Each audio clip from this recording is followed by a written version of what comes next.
का नृत्य देख के आदि प्रभु को वैराग्य हो गया। कि क्यों वैराग्य हुआ? नीलांजना का, अरे जोर से बोलिए ना, नीलांजना का नृत्य देख के आदि प्रभु को वैराग्य हो गया। भगवान, कितनी अक्षय तृतीया मना ली आपने, कितने पंच कल्याणक देख लिए आपने, और आपको ये भी नहीं पता कि भगवान को वैराग्य क्यों हुआ था।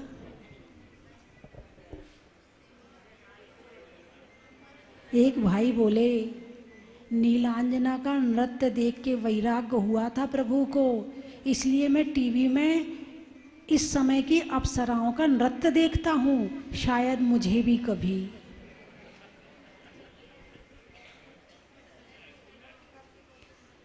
नृत्य देखकर वैराग्य नहीं हुआ था, नृत्य के बीच में जो मृत्यु हुई थी उसको देख के वैराग्य हुआ था कि एक जीवन क्षण भंगुर है। और मैंने पूछा नृत्य देख के? हाँ जी, नृत्य देख के हुआ। मैं यही तो आपकी परीक्षा लेती हूँ, प्रवचन सुनाने के साथ साथ आपके बीच में टेस्ट भी ले लेती हूँ, परीक्षा भी ले लेती हूँ कि आप कितना जानते हैं। प्रभु को वैराग्य हुआ, लोकांतिक देव आए,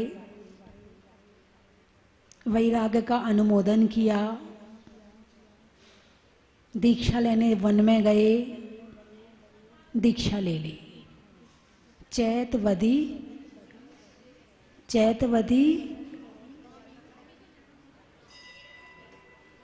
कब ली थी दीक्षा पंडित जी? चैतवदी 9वीं को दीक्षा ली, ठीक है।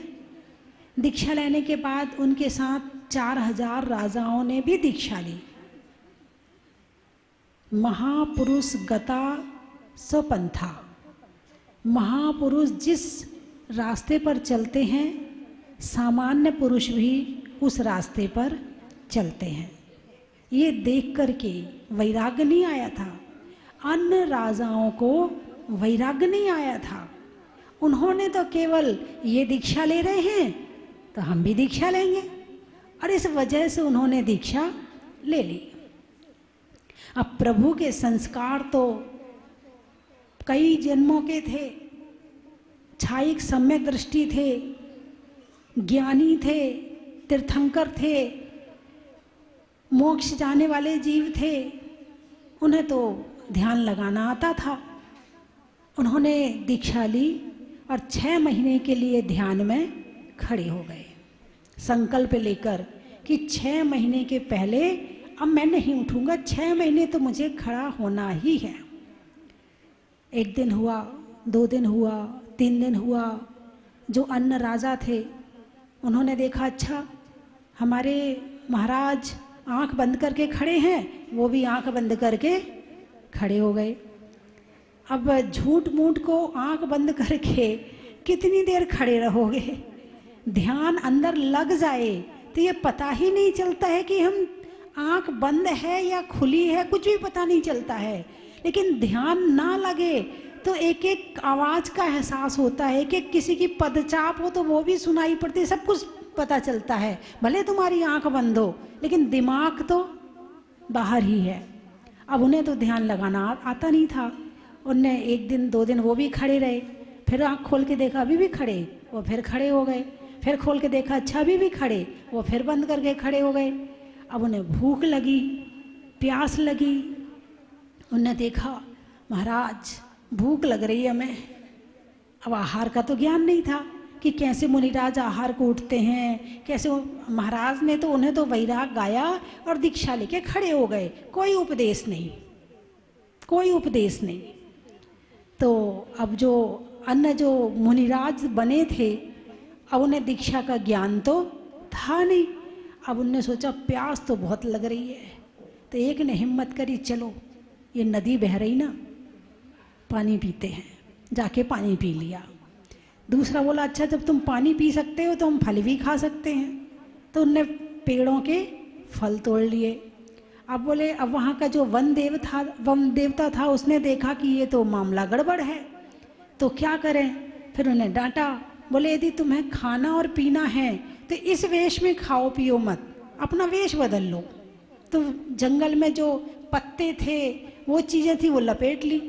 अब वापस राज्य में जा नहीं सकते थे।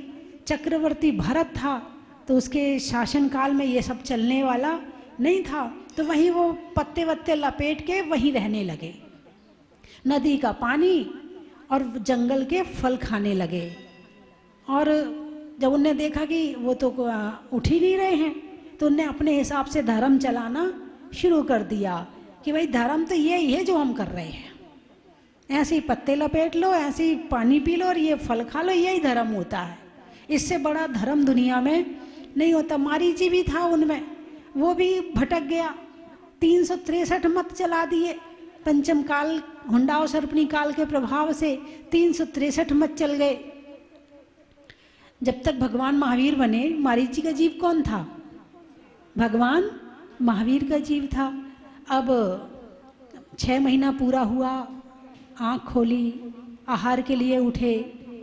अब इस युग के प्रथम तीर्थंकर थे, ज्ञान तो था ही नहीं लोगों को, पहले किसी ने आहार लिया ही नहीं था, कैसे आहार दिया जाता है क्या वो तो कुछ भी नहीं पता था।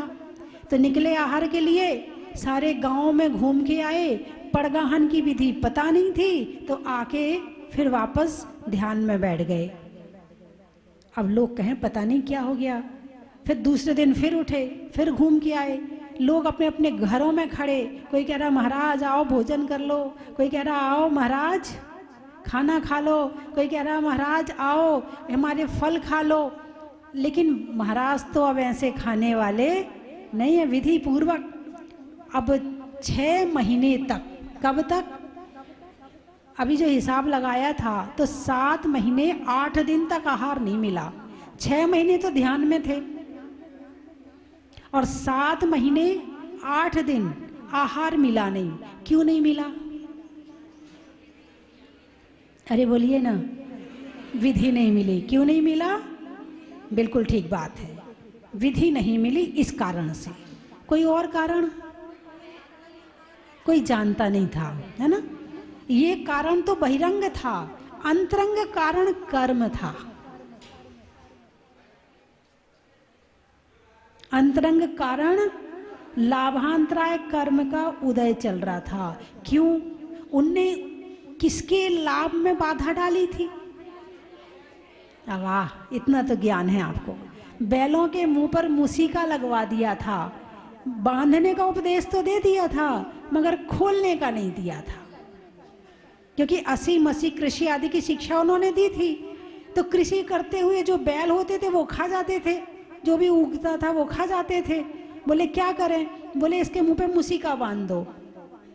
तो 6 घड़ी के लिए, मतलब जो ज्यादा था वो 6 घड़ी का फल कितने दिन? 1 घड़ी कितने मिनट की होती है? 24 मिनट की 1 घड़ी। 24 मिनट की 1 घड़ी, 2 घड़ी की सामयिक होती है ना। हाँ, 2 घड़ी की सामयिक होती है 48 मिनट की, है ना। तो 6 घड़ी। और जब वो परेशान होने लगे बैल, फिर आकर के पूछा कि महाराज वो तो बैल अब काम ही नहीं कर रहे हैं। बोले मूसिका खोला कि नहीं? बोले वो तो आपने खोलने के लिए कहा नहीं था, इसलिए हमने खोला नहीं था। अरे बोले जाओ तुरंत खोलो। ये कर्म बंद हो गया था। और इस कर्म ने कहाँ पर आके बदला लिया? जब मुनिराज बने।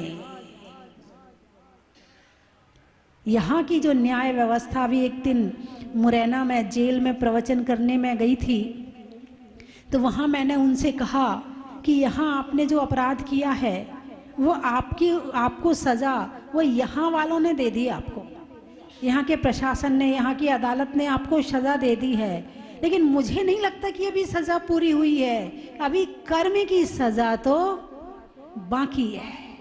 वो पूरी कब होगी? जब कर्म का उदय आएगा।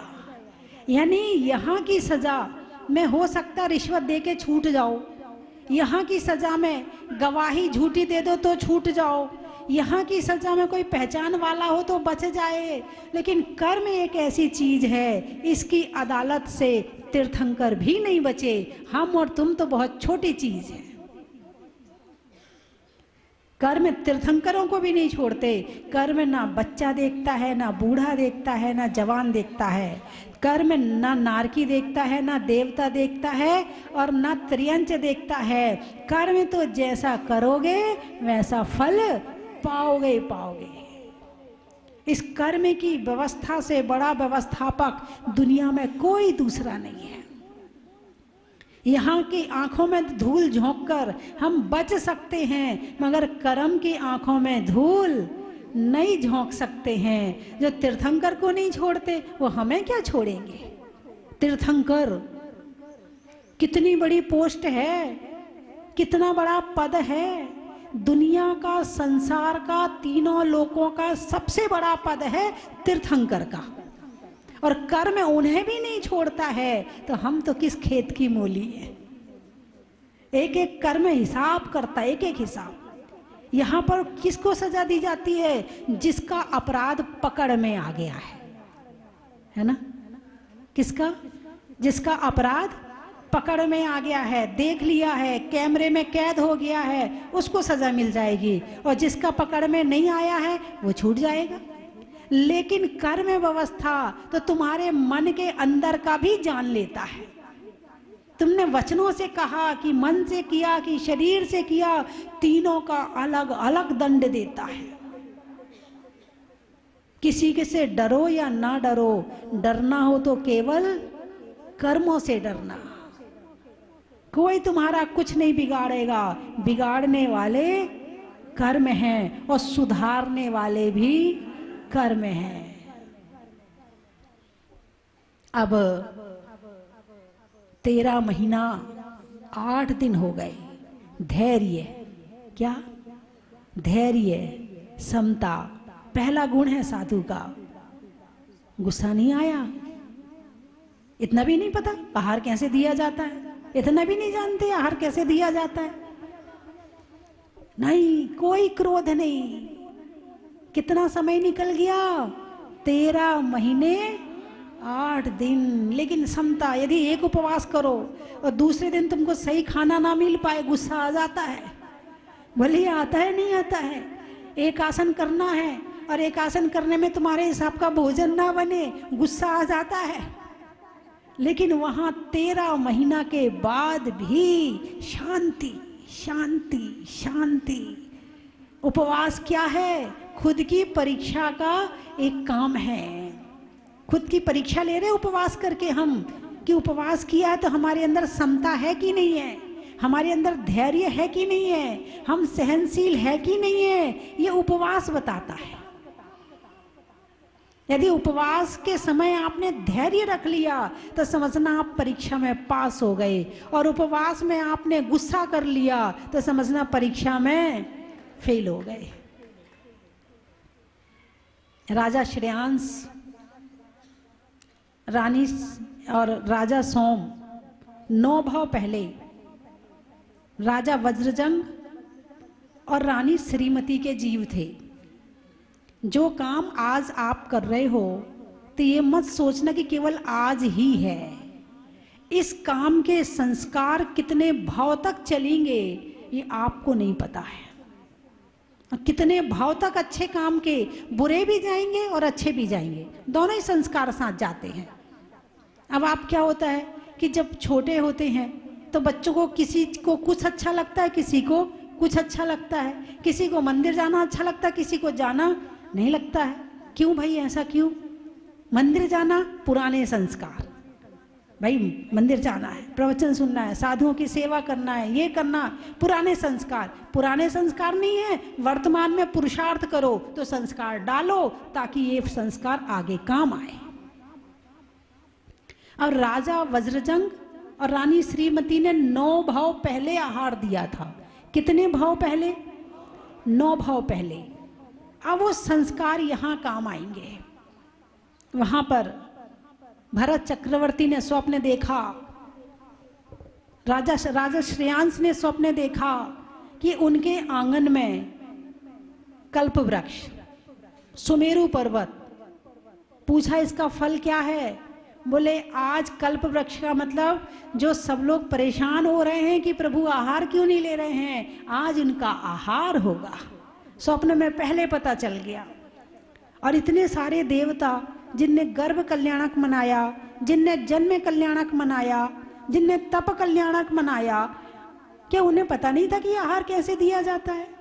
देवताओं को तो पता था। वो चाहते तो किसी को सपना दे देते कि भाई आहार ऐसे दिए जाता, आप ऐसे आहार ले लो। लेकिन जब तक आदिनाथ जी के कर्म का उदय है तब तक देवताओं का दिमाग भी चलने वाला नहीं है। प्रभु फिर निकले आहार के लिए। आए राजा श्रेयांश के महलों के आंगन में। राजा श्रेयांश ने अपना माथा प्रभु के चरणों में रखा और पुरानी पिक्चर शुरू। कैसे पड़गाहन किया था, कैसे परिक्रमा लगाई थी, कैसे शुद्धि बोली थी, कैसे अंदर ले गए थे, कैसे विराजमान किया था, कैसे आहार दिया था, पूरी रील शुरू हो गई। बात समझ में आई कि नहीं आई? हैं जो हम दिन भर करते हैं ना, आपको लग रहा है कि भूल गए हैं। ये रील कब कहाँ शुरू हो जाएगी पता नहीं चलेगा। तो ऐसी रील मत बना लेना कि खुद ही दुखी हो जाओ। ऐसी रील बनाना ताकि तुम आगे बैठ करके सुखी हो जाओ। अब राजा श्रेयांश ने जैसे पूरी पिक्चर देखी, पूरी पिक्चर आंख बंद करते और चरणों में माथा धरते ही पूरी पिक्चर, पूरी रील घूम गई। और बस हे स्वामी नमोस्तु नमोस्तु नमोस्तु, अत्रो अत्रो अत्रो, तिष्ठो तिष्ठो तिष्ठो, मन शुद्धि, वचन शुद्धि, काय शुद्धि, आहार जल शुद्ध है। परिक्रमा लगाई, अंदर ले गए, विराजमान किया। और वहाँ उस एरिया में जो है गन्ना ज़्यादा होता है। आप देखो क्षेत्र का प्रभाव। भगवान आदिनाथ का समय कितना है? 42,000 वर्ष कम एक कोड़ा कोड़ी सागर। इतना काल है चतुर्थ काल का। चतुर्थ काल के प्रारंभ में हुए थे। और उस धरती पर आज भी गन्ना खूब होता है। और भगवान ने आहार किसका लिया था? इक्षु रस का आहार लिया था। किसका आहार लिया था? इक्षु रस का आहार लिया था। और आज भक्त भी अक्षय तृतीया मनाते हैं ना? अरे बोलिए ना, मनाते ना? कैसे मनाते हैं? इक्षु रस पी के मनाते हैं। कैसे मनाते हैं अक्षय तृतीया? अरे बोलिए ना। हाँ, मंदिर वाले व्यवस्था कर देते हैं और हम आके पी लेते हैं। बस हमारा काम तो पीने का है। आदिनाथ भगवान ने पिया था तो हम पी लेते हैं। हम खाने पीने के पर्व बहुत अच्छे से मना लेते हैं। भाई आज अक्षय तृतीया, आज मंदिर में गन्ने का जूस मिलेगा, मंदिर जरूर जाना आज। वैसे जाए या ना जाए, अभिषेक करके नहीं, मजा करके नहीं मनाते हैं, आहार देकर नहीं मनाते हैं। कैसे मनाते हैं? गन्ने का रस पी के मनाते हैं। आज कौन सा दिन है? अक्षय दान का दिन है। आज के दिन से आहार दान की परंपरा शुरू हुई थी। तब से लेके आज तक ये आहार दान की परंपरा चल रही है। कहीं आपके घर से ये आहार दान की परंपरा बंद तो नहीं हो गई? यदि आपने आहार दान की परंपरा बंद कर दी हो तो समझना आपने जैन धर्म का एक बहुत बड़ी चीज खंडित कर दी है। और इस धरती पर जब तक आहार दान की परंपरा चलेगी उस दिन तक धर्म रहेगा। और जिस दिन आहार दान की परंपरा खत्म हो जाएगी उस दिन छठवां काल आ जाएगा। इसलिए आहार दान की परंपरा को बंद मत करना। इस परंपरा को अपने घर में चलाए रखना। साधु हो तो आहार जरूर देना। ये संकल्प लो कि अपने यहाँ पर ज़्यादा नहीं, रोज़ तो देखो मैं भी नहीं कहूँगी, आप ना चौका लगा सकते हैं और ना इतनी व्यवस्था बना सकते हैं। लेकिन ये तो संकल्प ले सकते हैं कि महीने में एक बार आहार देंगे। यदि ग्वालियर में साधु होंगे तो महीने में एक बार हो सकता कि नहीं हो सकता? कहना माता जी हम मंदिर नहीं जाते, आप आहार की बात कर रही हो। हम भगवान का अभिषेक नहीं करते, आप आहार की बात कर रही हो। लेकिन ध्यान रखना, जो संतों से जुड़ा रहेगा वो भगवान से भी जुड़ जाएगा, और जो संतों से नहीं जुड़ेगा वो भगवान से भी दूर हो जाएगा। क्योंकि भगवान से जोड़ने का माध्यम है संत साधु। वो तुम उनके पास जाओगे, वो कहाँ ले जाएंगे? भगवान के पास ले जाएंगे। भाई मैं यहाँ आई, अब मैंने कहा भाई क्या करना, चलो विधान कर लो। अब कल यहाँ विधान है ना? आज भी अक्षय तृतीया है, 2 तिथि में आ रही है, तो कल भी अक्षय तृतीया है। अक्षय तृतीया मनाना है तो भगवान आदिनाथ का विधान करो। अक्षय तृतीया मनाना है तो साधुओं को आहार दो। अक्षय तृतीया मनाना है तो प्रभु की आराधना करो। गन्ने का जूस उन्होंने पिया था इसलिए पीना है, वो बाद की बात है। ये लक्ष्य बाद में है, पहला लक्ष्य है प्रभु की आराधना। अब आप देखिए, उत्तम पात्र तीर्थंकर आदिनाथ, उत्तम दाता राजा श्रेयांश, उत्तम दाता उत्तम पात्र को उत्तम दाता ने आहार दिया, दोनों मोक्ष चले गए।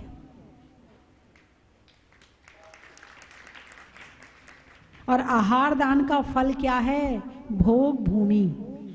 क्या है?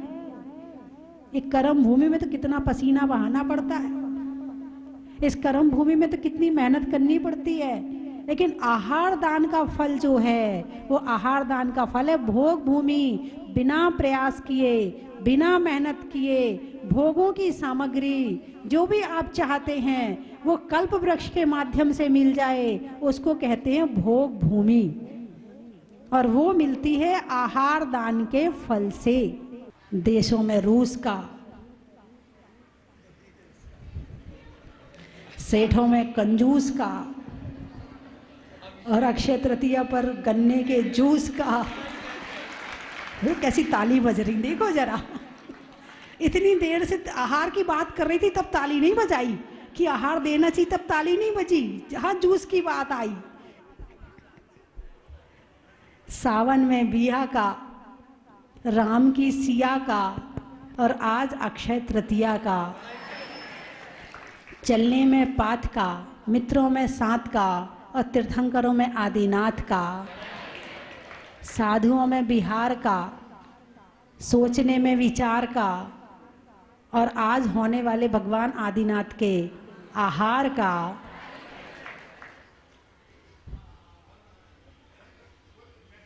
मनुष्यों में वंश का, कर्मों के तंश का, और आहार देने वाले उत्तम पात्र राजा श्रेयांश का।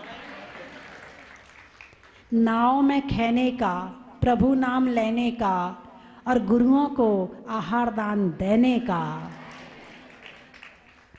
सेवा से बहुत पाप कटते हैं, बहुत पाप कटते हैं, करके देखो आप, है ना।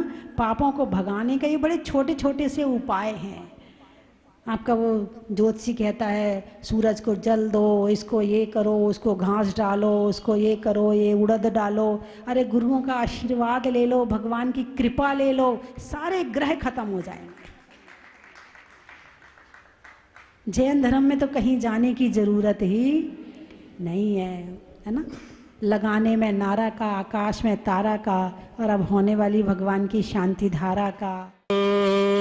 ओम ह्रीं श्रीं क्लीं ऐं हरं वं मं हम शम तम पम वं वम मम मम हम हम शम शम तम तम पम पम झम झम झीं झीं छीं छीं द्राम द्राम द्रीं द्रीं द्रावय द्रावय नमो अर्हते भगवते श्रीमते पवित्र जलेन जन्माभिषेचयामि ओम ह्रीं अर्हं शर्व ऋतु विशेषण युक्त ऋषभ देवाय नमः जलेन स्नापयामि स्वाहा। ओम ह्रीं अर्हं निर्मल भूमि विशेषण युक्त ऋषभ देवाय नमः जलेन स्नापयामि स्वाहा। ओम ह्रीं अर्हं स्वर्ण कमल विशेषण युक्त ऋषभ देवाय नमः जलेन स्नापयामि स्वाहा। ओम ह्रीं अर्हं सुगंधित पवन विशेषण युक्त ऋषभ देवाय नमः जलेन स्नापयामि ओम ह्रीं श्रीं क्लीं त्रिभुवन पदे चंदन लेपनम करोमि स्वाहा। वासन्ते का जाते सुरेश वृंदे वरदुक वृंदैरपि चंपकाद्यै पुष्पैरनकैर्लिभिरे हुताग्रहे श्रीमज्जनेन्द्राग्रयुगं यजेऽहम्। ओम ह्रीं सुमना सुखप्रदाय पुष्पवृष्टि करोमीति स्वाहा। ओम ह्रीं श्रीं संसार महादुख सागर में प्रभु गोते खाते आया हो, अब काम बाण विनाशन कोई। यहाँ की सारी सुविधाएं व्यवस्थाएं सब कुछ बहुत अच्छा है। मंदिर बहुत खूबसूरत बनाया और हमने पहली बार आकर यहाँ शांति धारा और प्रचार की है। बहुत दिन से हार्दिक इच्छा थी यहाँ आने की, आज आके यहाँ बहुत मन खुश हुआ। सुब्रतनाथ भगवान की जय। आरिका रतन 105 स्वस्ति भूषण माता जी की जय। समस्त आरिका संघ की जय। ये तो माता जी का जब सहारनपुर में चतुर्मास हुआ था तो उनकी एक विशेष अनुकंपा और आशीर्वाद मुझे सदैव प्राप्त होता रहता था, क्योंकि मैं सहारनपुर में दिगंबर जैन महिला समाज की अध्यक्षा भी हूँ और हमने संलेखना सेवा मंडल बनाकर पूरे सहारनपुर में उसकी 17 उपशाखाएं बनाकर हम संलेखना का कार्य भी तीव्र गति से कराते हैं।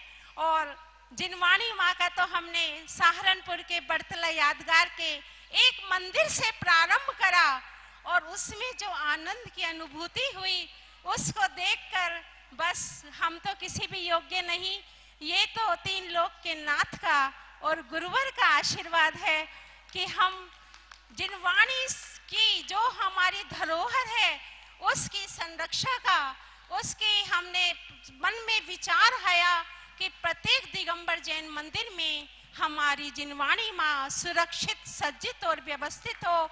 और हमने संयोजिका बनाते जाए और यहाँ से हमारी अंतिमा जैन और प्रियंका जैन जी यहाँ की संयोजिका बनी हुई है। आइए भाभी।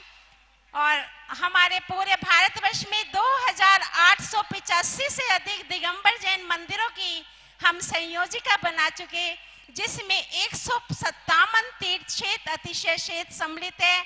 और हमें विश्वास है 3 लोक के नाथ पर कि जब तक पूरे भारतवर्ष में देश और देशांतर में प्रत्येक दिगंबर जैन मंदिर की जिनवाणी माँ सुरक्षित, सज्जित व व्यवस्थित न होगी, हमारे ये बढ़ते हुए कदम नहीं रुकेंगे। यही हम माता जी से आशीर्वाद प्राप्त करना चाहते हैं कि हम जिनवाणी माँ की सेवा और रक्षा कर सकें। मैं अपने पति के विशेष सहयोग से सब तीर्थ स्थानों पे जहाँ कहीं भी जाती हूँ तो वहाँ जिनवाणी माँ का सज्जा का कुछ सामान अपने हाथ से और उनके हम लोग बना के ले जाते हैं, ताकि सभी जगह जिनवाणी माँ की सेवा हो। और जो है हमारे मन को 80 करोड़ों रुपए खर्च करके भी व्यक्ति को जो आनंद की अनुभूति नहीं होती वो हमें जिनवाणी माँ की सेवा करके प्राप्त हो जाती है। आप सबसे भी यही अनुरोध है, जहाँ जहाँ जो मुझे सुन रहे हैं, बस जिनवाणी माँ की सेवा करते रहिए और माता जी आपका भी हमें आशीष प्राप्त हो, आपका आशीष हमें प्राप्त हो। और हमारी अंतिमा भाभी, प्रियंका भाभी और जहाँ जहाँ हमारी संयोजिका हैं सभी को आपका आशीर्वाद प्राप्त हो। हमने उसमें पूरे प्रदेश की प्रदेशांचल प्रधान संयोजिका बनाते हैं और जो 5 जिले डिस्ट्रिक्ट्स लेता है उसे क्षेत्रीय संयोजिका बनाते हैं, जो 1 डिस्ट्रिक्ट लेता है उसे मुख्य संयोजिका बनाते हैं। इस तरह से करके हमने इसको इतना विस्तार रूप धारण दे दिया है, ये तो हमने कभी स्वप्न में भी नहीं सोचा था। स्नेह, वात्सल्य और आशीष हमारे ऊपर है, क्योंकि उनका सहारनपुर में चतुर्मास हुआ तब तो हम एक महिला मंडल की अध्यक्षा के रूप में ही कार्य करते थे, लेकिन उन्होंने हमें इतना प्रोत्साहित करा कि अब बड़े बड़े कार्य करने में भी हमको भय नहीं लगता और हम आगे बढ़ते चले जाते हैं। बंदा में माता जी। डॉक्टर अंकिता प्रियांशु जैन है, मैं इंदौर से आई हूँ। एक्चुअली हम लोग जहाजपुर, मैं फर्स्ट टाइम आई हूँ, बस मैंने सुना था मेरी मदर इन लॉ से कि जहाजपुर नाम की कोई जगह है जो स्वस्ति भूषण माता जी द्वारा बनाई जा रही है, तो काफ़ी टाइम से मेरे मन में भी था हम लोग देखने आए इस जगह को। और जब मैंने आके आज सुबह इस मंदिर के दर्शन किए तो बस मन से 2 ही शब्द निकले, अद्भुत और अतुलनीय। और जब मैंने इस मंदिर के दर्शन किए तो मन इतना भाव विभोर हो गया कि दोबारा यहाँ आने का फिर से मन बना है कि बहुत जल्दी यहाँ के दर्शन करने पुनः आएंगे। जय जिनेन्द्र। श्रीमती मीना लुहाड़िया इंदौर से हूँ और जो मेरा बेटा है सांसद प्रांशु जैन, सांसद प्रतिनिधि है इंदौर का। और मेरे को अभी साल भर के अंदर 3 अटैक पड़ चुके हैं और मेरा 3 बार मेरे ऑपरेशन हो चुका है मेरा। और जो मुनीश्वरनाथ भगवान बाबा का मेरे ऊपर ऐसा आशीर्वाद है, जब भी मैं ऑपरेशन के लिए जाती थी तभी मेरे को भगवान के आशीर्वाद से मैं हमेशा ठीक हो गई। और मेरे से अब सब लोग यूँ भी कहते हैं कि आप तो ऐसी लगती नहीं हो कि आपके 3 अटैक पड़ चुके हैं, आपका जो ऑपरेशन भी हो चुका है। मेरे को माता जी का भी आशीर्वाद है और मेरे को मुनीश्वरनाथ भगवान का भी आशीर्वाद है। मैं इनके आशीर्वाद से और मैं यही प्रार्थना करती रहती हूँ, मेरे को इन्हीं के आशीर्वाद से मैं हर वक्त ठीक हो जाती हूँ और इनके चरणों में भी मेरा हर वक्त मन लगा रहता है। और हमेशा मैं चाहे कुछ भी हूँ, बीमार हूँ, कुछ भी हूँ, सवेरे जब शांति धारा आती है पारस चैनल पे तो मैं ज़रूर देखती हूँ, चाहे कुछ हो जाए। मैं अस्पताल तक मैं क्या कहते हैं पारस चैनल मैं हमेशा देखती रहती हूँ। मैं जहाजपुर में वैसे मैं 3-4 बार आ चुकी हूँ, लेकिन जब से ये मंदिर बना है दोबारा से, जब मैं पहली बार आई हूँ, क्योंकि मैं 3 साल से कोविड में और उसमें परेशान थी, तो इस चक्कर में मेरा एकदम अचानक ये परसों प्रोग्राम बना तो। और आकर्षक है, ये क्षेत्र भी बहुत सुंदर है, यहाँ आके बहुत पॉजिटिविटी फील होती है। सभी को जय जिनेन्द्र। जहाजपुर वाले बाबा के दर्शन करके जो मन में खुशी उमंग आती है वो तो मन ही जानता है। बाबा के दर्शन करके मन एकदम खुश हो जाता है। जहाजपुर क्षेत्र बहुत अच्छा है, बहुत अच्छी व्यवस्थाएं हैं यहाँ की। आज अक्षय तृतीया के दिवस पर, और सबसे बड़ी बात आज शनिवार भी है और अक्षय तृतीया का पावन दिवस, आज हमारे को यहाँ पर आके कलश करने का, कलशाभिषेक करने का सौभाग्य प्राप्त हुआ। ये मैं हमारी जीवन की सबसे बड़ी उपलब्धि के रूप में मानना चाहूँगा मैं। और हमारी मेरी जो मम्मी है, जो मेरी सासू माँ है, वो बहुत ही ज़्यादा धार्मिक है और मैं तो ये चाहता हूँ कि अल्टीमेटली मतलब ये चाहती हैं कि आगे माता जी के रूप में ये दीक्षा लें। और मैं इनको कह चुका हूँ कि अगर ये माता जी के रूप में दीक्षा लेंगी तो सारी बोलियाँ मैं ही लूँगा उस दिन, सारी बोलियाँ। मैं चाहता हूँ कि मम्मी एक बार कुछ शब्द कहे प्लीज़। मेरी बहुत दिनों से इच्छा थी कि मैं यहाँ पे जहाज पर आऊँ और सभी को साथ लेकर आऊँ, और फिर आज मेरा ये सौभाग्य हुआ कि हम सबको साथ में आए थे और सभी को शांतिधारा करते हुए देख के मेरा मन बहुत अच्छा लगा, मेरे को सभी को देखकर।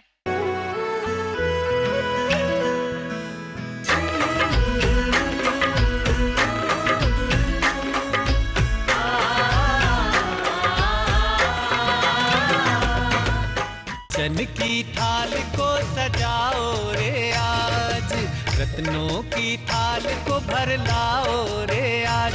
आओ आओ करे रे गुणगान आरती भगवन की। आओ आओ करे गुणगान आरती भगवन की। आओ आओ करे रे गुणगान आरती भगवन की।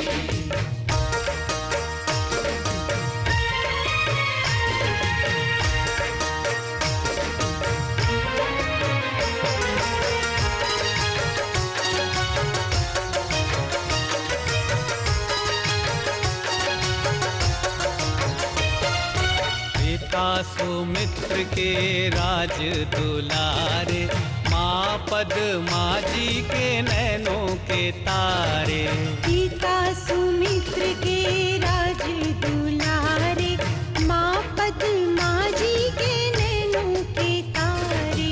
राजगृही में जन्म लियो आप, राजगृही में जन्म लियो आप। आओ आओ मनाए खुशी आज आरती भगवन की। आओ आओ करें गुणगान आरती भगवन की। परम विदुषी लेखिका गणिनी आरिका रत्न श्री 105 स्वस्ति भूषण माता जी जिन्होंने मात्र 20 वर्ष में 100 से भी अधिक किताबें लिखकर जैन समाज को अनूठा योगदान दिया है। बड़े बड़े विधान जैसे कल्पद्रुम महामंडल विधान, सिद्ध चक्र महामंडल विधान, इंद्रध्वज महामंडल विधान एवं विशेष जिनपद, पूजांजलि आदि महत्वपूर्ण साहित्य बहुत ही सरस, सरल व सुबोध शैली में लिखे हैं, जिसमें गद्य एवं पद्य साहित्य भी समाहित है। इन महान साहित्यों को पढ़कर आप भी अपने ज्ञान का विकास कर सकते हैं। साहित्य प्राप्त करने हेतु आज ही संपर्क करें। संपर्क सूत्र 7906062500 9868345768।